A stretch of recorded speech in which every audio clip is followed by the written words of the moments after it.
आप सभी को मेरा नमस्कार।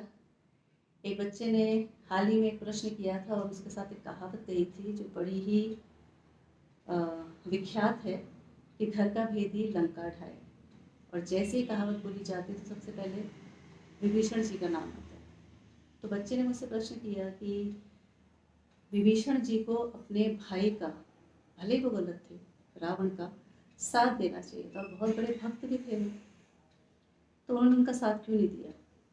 इसलिए तो ये कहलाए गए, इसलिए उनके नाम पर ये एक, मैं वो शब्द का प्रयोग नहीं करना चाहती कि घर का भेदी लंका ढाए, ये कहा जाता है उनके लिए। तो ये जो कहावत है जो विभीषण जी के साथ जोड़ी जाती है, ये इनके संबंध में बिल्कुल भी लागू नहीं होती। क्यों?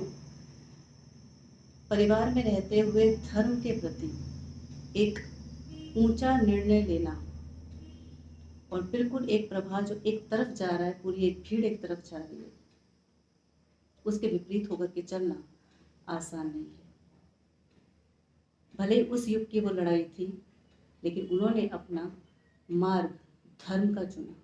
उन्होंने पहले समझाया, लेकिन जब उन्हें समझ में आया कि मेरे भ्राता नहीं समझेंगे इस बात को, लेकिन ये निर्णय मेरे हाथ में है कि मैं किसका पक्ष लूँ, तो इसलिए उन्होंने श्री राम जी का पक्ष लिया और बताया कि रावण की मृत्यु कैसे हो सकती है।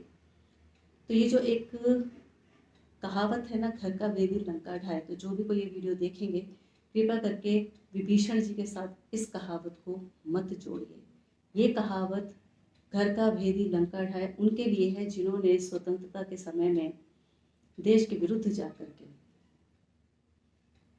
भेद दिया था और 1857 का पहला स्वतंत्रता संग्राम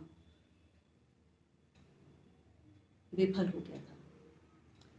दूसरा, जो हम कहते हैं कि नंबर 3, इस पर मैंने एक वीडियो बहुत पहले भी बनाई थी कि ये भी आपने कई बार सुना है कि 3 दिगाड़ा काम बिगाड़ा, 3 दिगाड़ा काम बिगाड़ा।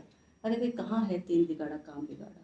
कहाँ से सुनते हैं ये बातें और कहाँ से लेकर के व्यक्ति अपने जीवन में उसको आक्षेपित कर लेता है? 3 दिगाड़ा काम बिगाड़ा हो ही नहीं सकता। क्यों? 3 अंक गुरु का अंक है, पवित्रता का अंक है। 3 त्रिगुणातीत, त्रिकालदर्शी। आप साधना करते हैं तो भी एक त्रिकोण ही बनता है। वैष्णो देवी में 3 पिंडी है।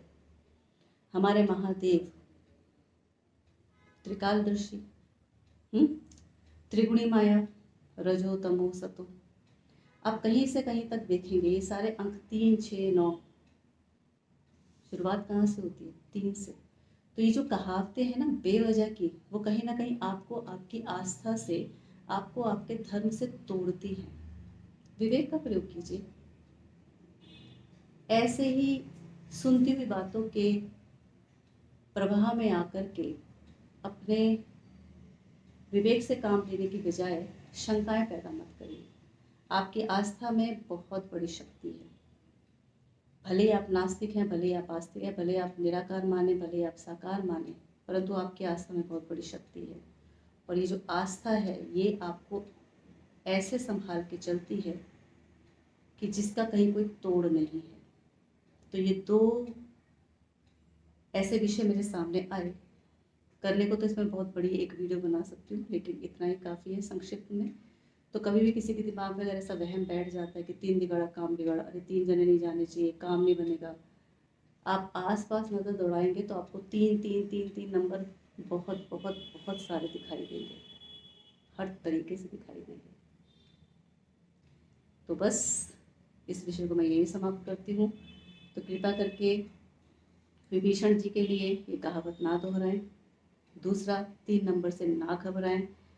और तीसरा, जो मैंने भी पहले वीडियो में कहा था कि अपने भारत देश को भारत नाम से संबोधित करें। आप इंडिया नहीं कहेंगे तो कोई आपको कुछ कहने वाला नहीं है। भारत का उच्चारण कीजिए। नमस्कार।